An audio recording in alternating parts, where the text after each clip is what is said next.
Hi, Jeff Marsocci, the Plain English Attorney, and welcome to the video. Today we are going to talk about family limited partnerships and how it integrates with an estate plan. We're going to specifically cover how you set up a family limited partnership, what types of shares there are, how it integrates with a revocable living trust, and we're also going to discuss kind of doubling up that corporate protection layer as well as gifting and protection strategies into the next generation. So let's start out by talking about what exactly is a family limited partnership. Look, it's a corporate protection setup just like a C Corp, an S Corp, a limited liability company. It's a corporate structure, so you would be filing and setting this up with the Secretary of State or the equivalent for your particular state. But here's how the shares are actually laid out.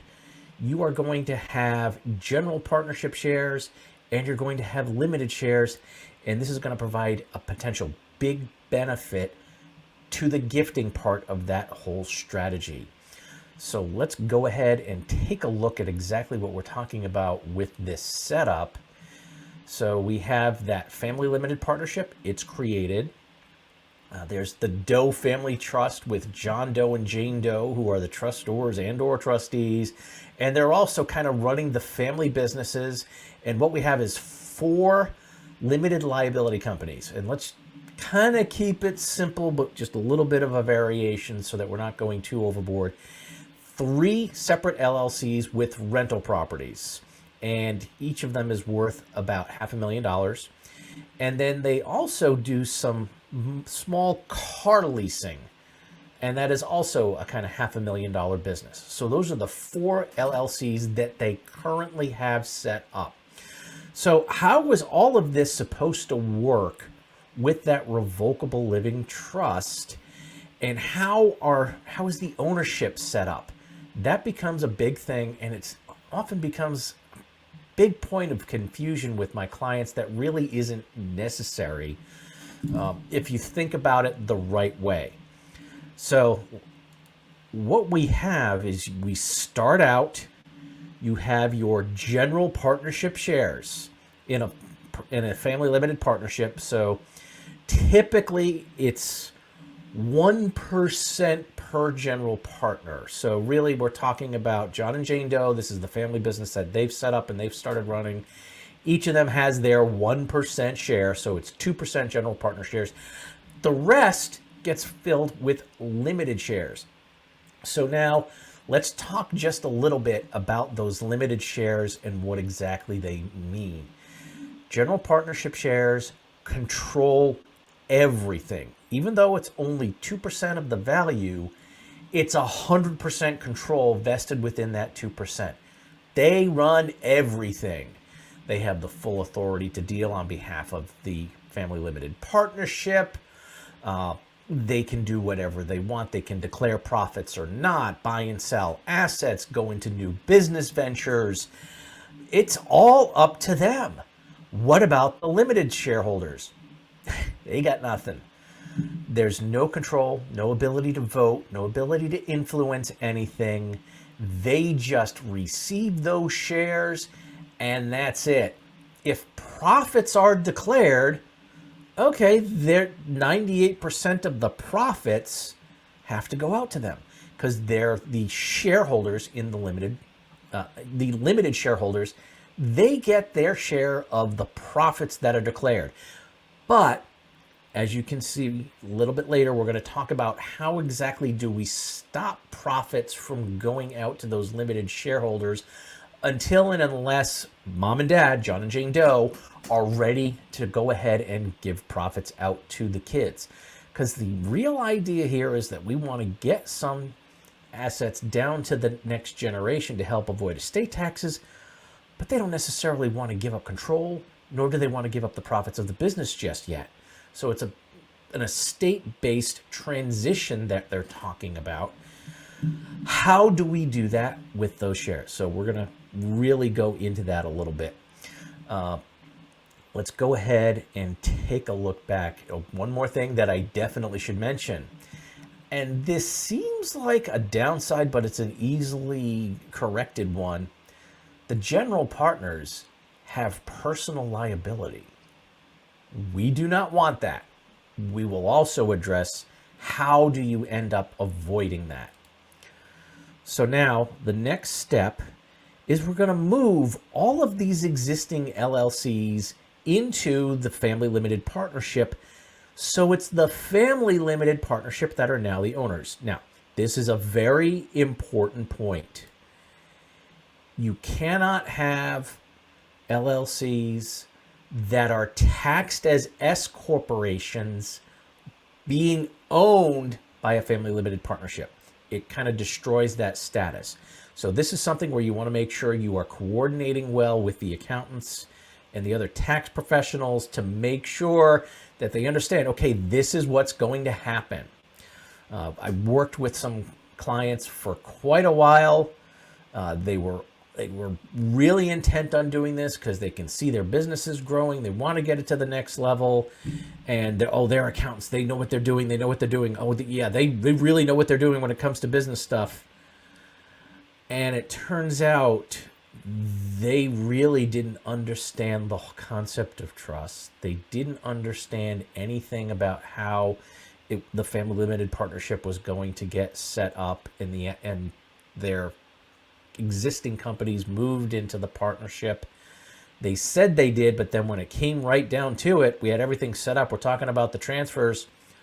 Oh, but these are all S corps. We can't do that. Well, you can't. But again, you need the tax experts to say, here's what the particular consequences are going to be, and here's how we can get around them. Right. So all of those LLCs go into the family limited partnership. So they're now owned there. So, okay, it's all inside that family limited partnership. Well, all right, what is the next step? Well, we don't want that personal liability. So we create Doe Management LLC. That's going to be the company that manages everything. Those 2% shares go into Doe Management LLC. So now Doe Management is running the family limited partnership, but we've managed to wrap it around in a layer of corporate protection. So that's fine. The other 98% of the shares, that goes into the Doe Family Trust. So this is a way that we're going to end up avoiding probate for these assets once we make sure that Doe Management LLC is now owned by the trust. All right, so let's recap. The family business consisted, before we started working on this, 4 LLCs. That's representing the income from mom and dad. They're working in all of these businesses. This is where their livelihood is coming from. All right, we want to find a way that we're going to pass things on to the next generation and use gifting, but we want corporate protection. We don't want to lose any of that. And we don't want to actually give up control or profits to the next generation until we're ready. You have the family limited partnership that's now owning the 4 LLCs.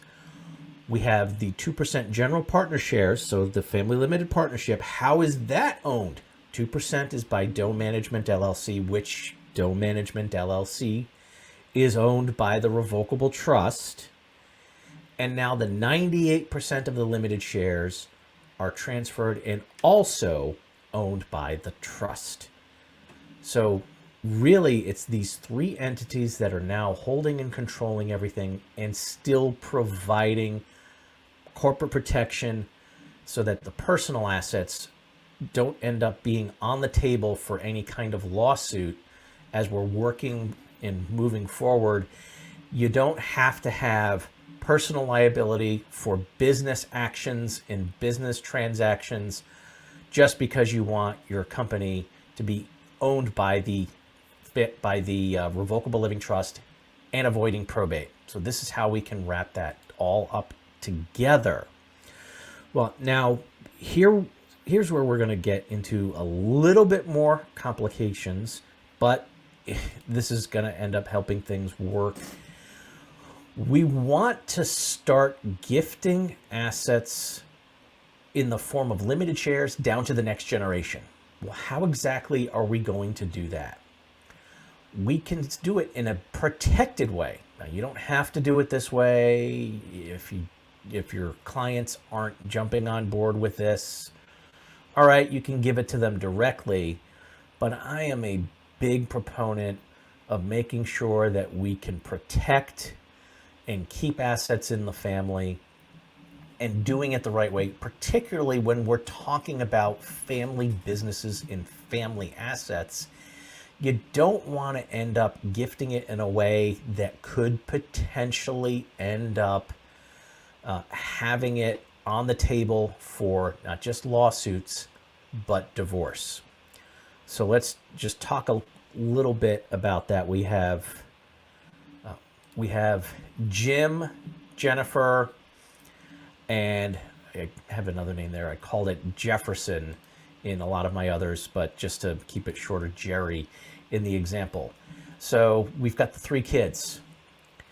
There is a very high probability that if all 3 kids get married, that at least one of them is going to end up getting divorced. And now suddenly those family limited shares are on the table as just as if they owned that stock.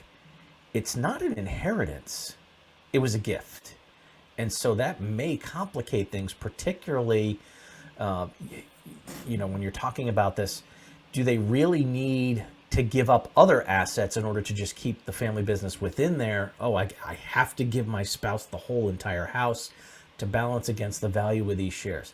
Well, look, we can protect against anything like that by setting up these asset management trusts. Now, the asset management trusts and protection at this level, this is an important thing when I'm setting up what I call in-law protection planning. You've got the revocable trust that will pay into the asset management trust when the parents have passed on, and it protects it for the next generation. And then with the asset management trusts, it has to go down to the next generation. It's not going to go to a spouse. So if one of the kids dies, even if their spouse is still alive, no, this is, quote, grandma and grandpa's money. That has to be there for the kids, for the grandkids. It can't go to the spouse. All right, so we can set up the asset management trusts like that to keep all of that off the table. Those asset management trusts, they remain revocable until funded, or at least you can make it that way, and that's the way we kind of do it standard. Those asset management trusts are not irrevocable until they're, quote, funded. If you're going to start gifting, well, you're gifting it into these trusts, they become irrevocable. So that's a very important thing to keep in mind. But you're gifting it in, and now what ends up happening is these interests go into the asset management trusts. But let's take a look at these numbers here. Okay, $2 million of value in these 4 companies. By going into the family limited partnership, those limited shares get a big discount in their valuation. Well, why do they get a big discount in their valuation? Well, because it's not full control over 98% of the business and the assets. Remember, there's no voting, no control. They have no say in anything with transactions. And in fact, it's restricted. They can't sell and transfer those shares. It ends up being locked down where, okay, the only thing you get is profits if the general partners declare profits. So you can, I don't want to say yes, you can definitely, because you can't definitely. It's really going to depend on the assets that are in there, and there needs to be a good valuation by the tax professionals and accountants on what it is. But if you're looking at this just theoretically and it's an operating business, you look somewhere around getting a 30% discount. So it's about 70% of what the value is. So it's scrunching it down without really getting anything out of the business. The value of the interests are kind of compressed. So, well, why can't you just do that for everything? Well, because when you start valuating things, and let's just say, okay, I'm going to set up an investment LLC and I'm going to put cash in stocks and bonds and I'm going to get a 30% discount. No, that's a cash equivalent. There's no way to really compress the value down in this evaluation, and so you may not get any kind of discount if that's the only type of business that you've got in there, because look, cash is cash. Right. So in this example with the Doe family and John and Jane Doe getting everything down to Jim, Jennifer, and Jerry, in 1 year, 2.62% to each of those kids. It would have been a lot less if there wasn't that discount. So in essence, they're getting much more value down to the next generation each year. But at the same time, they're not really giving up any kind of control. John and Jane Doe, through that management LLC, they are still running everything. All right. So now, what else are we going to talk about? Let's go ahead and take a look. How do they keep the profits? And this is something where you have to be able to think creatively and talk with people. I had a prospective client who was very interested in family limited partnerships. He came across my YouTube channel and he saw the video and it's like, yeah, I've already got a family limited partnership. Why didn't my current professionals tell me any of this stuff with estate planning? Maybe you didn't ask, but okay, so we sat down, had an initial meeting, looked through everything, and it looked like 20% of these limited shares had already been gifted down to the kids. No special protections or asset management trust, just give it down to the kids. And his whole thing was, well, look, I want to end up not having to actually manage the properties, but I still want all the profits. I'm like, okay, look, you're still going to have to pay somebody to do these things if there are repairs and whatnot. But there are, and this is what I said, there are ways in order to get and filter those profits up to you without having to actually declare it out as dividends coming out to all of the shareholders. Oh, okay. A couple of months goes by, and then I get this message that I was wrong because he talked with the same two tax professionals, and they said I can only take out 20%. Okay. I'm kind of betting the professionals that he worked with just gave him a quick answer based on his question, and not that they really didn't know what the hell they were talking about. His question was probably, look, I just want to take 100% of the profits. And like, well, you've only got 20% interest still. You can only take 20%. And then he turns around, Jeff, you're wrong. No, look. As I said, you can filter it up to the management companies. Let's go ahead and take a look. And let's just look at this two ways.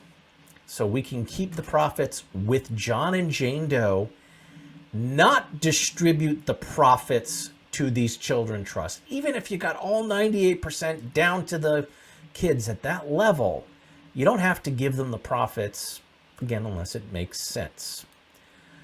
So we're going to form a new LLC, and of course, that's going to end up being owned by the Revocable Living Trust for John and Jane Doe, when it's Doe Research LLC. So what we're going to do, let's just say that the profits that are coming out are $200,000 in profits each year. All right, let's just assume that at the family limited partnership or in these LLCs,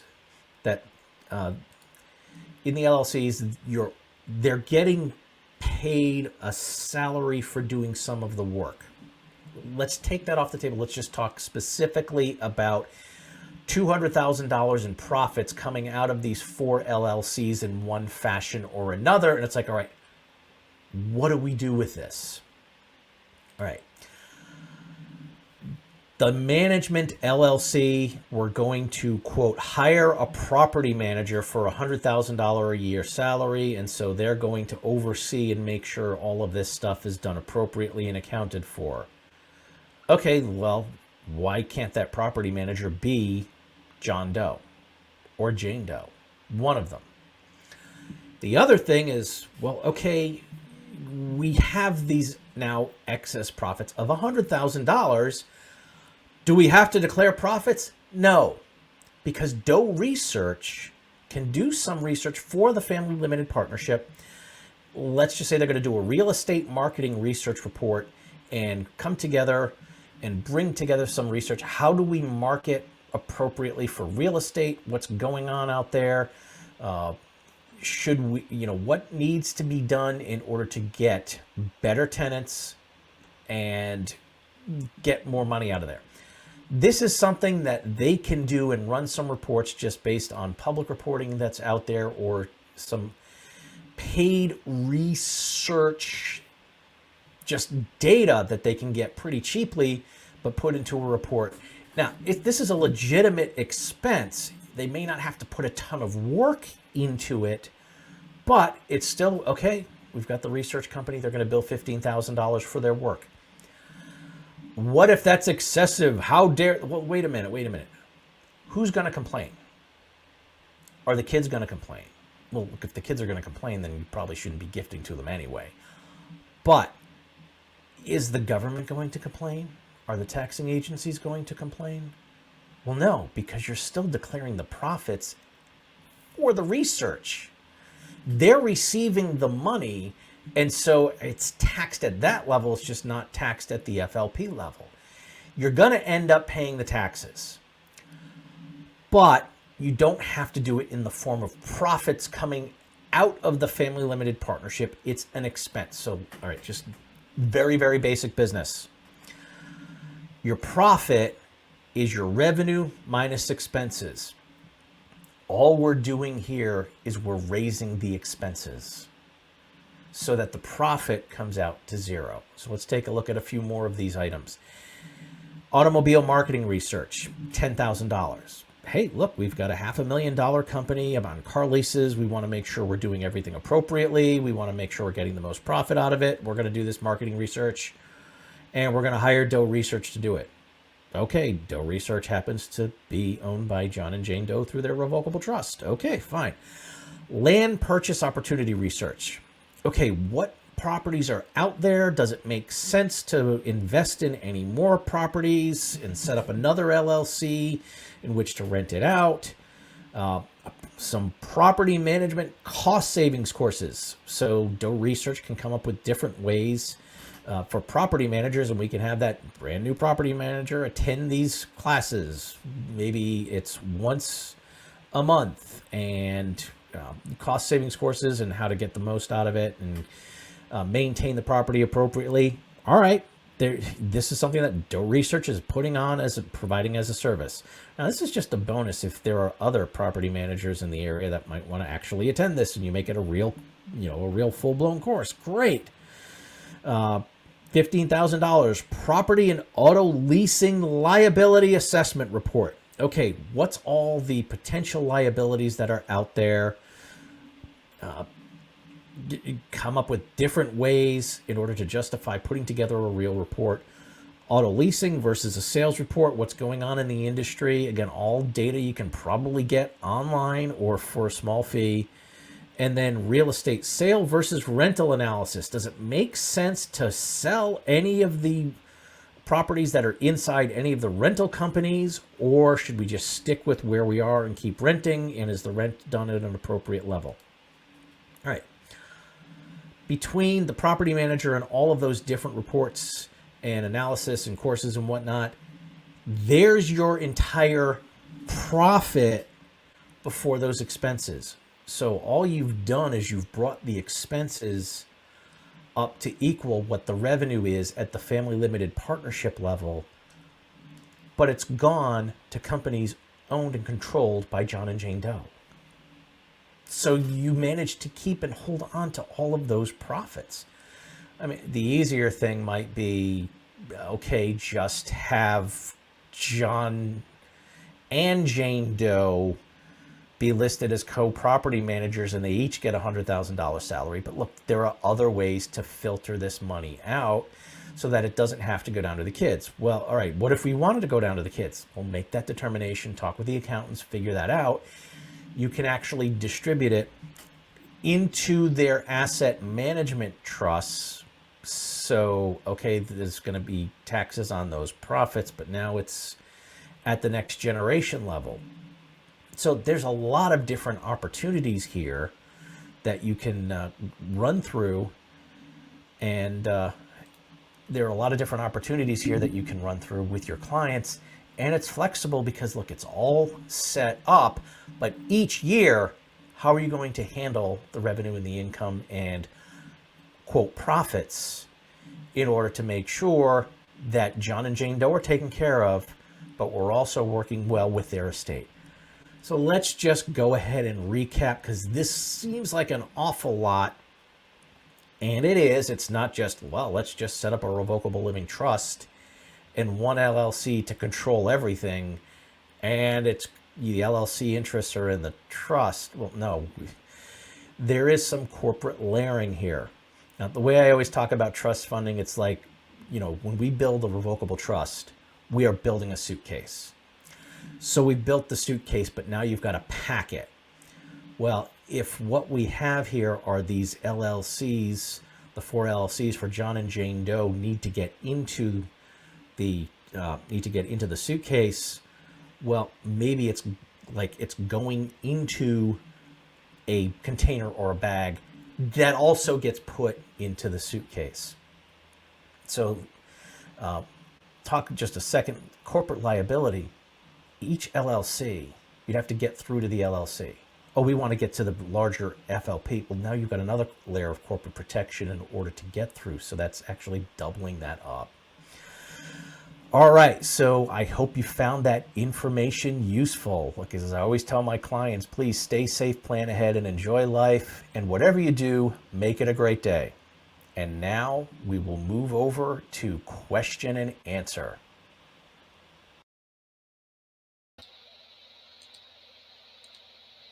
Okay, so thank you everybody for, that's the presentation part.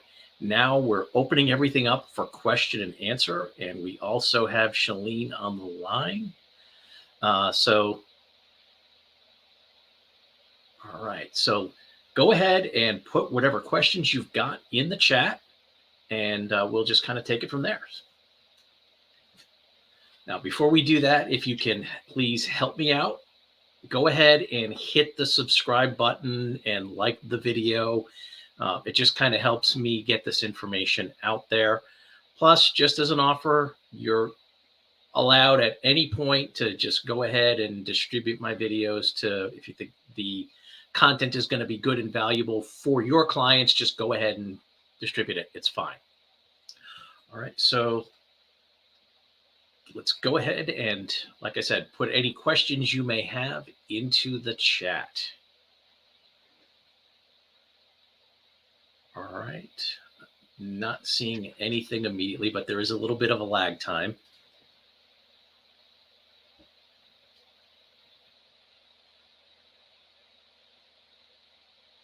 All right. Well, I do want to make sure that I am reminding everybody that we do have a Basic Institute coming up in Salt Lake City, May 6th through the 7th. This isn't just for new people. It ends up really being a good refresher. I try to make it to, if not every other year, at least every other year. It's a good refresher. It's also a good way to network. And it's also a very good way for me to kind of network with people and catch up. And believe me, I end up learning a lot more in the actual session, outside the actual sessions, just talking with people and come up with some really great ideas. And I don't know if Nora Hartquist is on for this webinar, but she gave me one of the greatest ideas ever last May when I was at the one out in Baltimore for a newsletter. And I completely changed the way I'm doing my newsletter, and I got a service, and it's really working out well. So thank you, Nora, for that. So this is May 6th through 7th coming up. And another thing that we're just kind of doing as a little bit of a bonus, I am definitely going to be there. I'm also going to run through social media and podcasting and kind of establishing yourself online as a presence, because believe me, people are checking you out. The old ways of, okay, you're getting a referral and it's done, that's not the way it is anymore. People are taking referrals. They are taking them seriously. That's probably the best way to get people in, but they are checking you out online, and you need to have some kind of presence. I can't tell you the number of people I've had that ended up coming in and becoming clients because someone referred them, but they checked everything out. And I said, I saw some of your videos and you're the person I want to work with. There's no reason that you can't do that. It's not as complicated as it seems. And I'm going to be sharing that May 5th. That's the evening before at the same location at the Basic Institute. And I guess Shalene is going to go ahead and put the link in there. Great. All right. So let's see if we do have any questions. All right. Well, let me go ahead and bring Shalene in. All right. So Shalene, do we have any questions that are coming via your way? I'm not seeing anything in the YouTube chat. I haven't seen anything, not yet, no. Okay. Well, I try to be thorough, but I know I can't possibly be that good at explaining everything. So please, okay, we got somebody. Is the income generated with the consulting income for the FLP treated as earned income? Well, yeah, it's consulting, so it is earned income. It's going to end up going on the tax returns for John and Jane Doe through that consulting company, that research company that we used in the example. So yeah, it's coming in as income. It's just not going to be declared as profits through the family limited partnership. Very good question. All right. Any other questions? Thank you, James, for that one.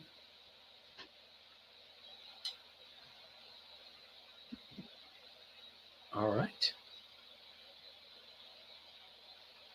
All right. Anything that you want to put in, Shalene?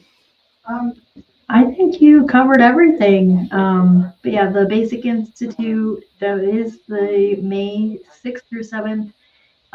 Also, I believe, if I'm correct, the hotel does have a shuttle. You know, it's a big thing for a lot of people. Yeah. So from the airport, you can get from the airport to the hotel shuttle. Okay. Yeah, Salt Lake City in May is going to be nice. All right. Oh, we got another question. So your passive income losses can offset that income. Now we're starting to get more into the accounting end of things, and it's probably a little more situational and nuanced. And this is something that I tell my clients all the time. I'm good at the overall thing. I can talk a little bit about taxes, but there is definitely a reason that when I realized I was going to law school, I switched my major as an undergrad from accounting to marketing. I kind of backed off the tax angle of the stuff to focus on the legal end. So, hey, if we've got any accountants that are in here who want to put that answer into the chat, if they know the answer, please go ahead and put that in. Because honestly, I'm not 100% sure. All right, so let's see if we've got any more questions before we close it out.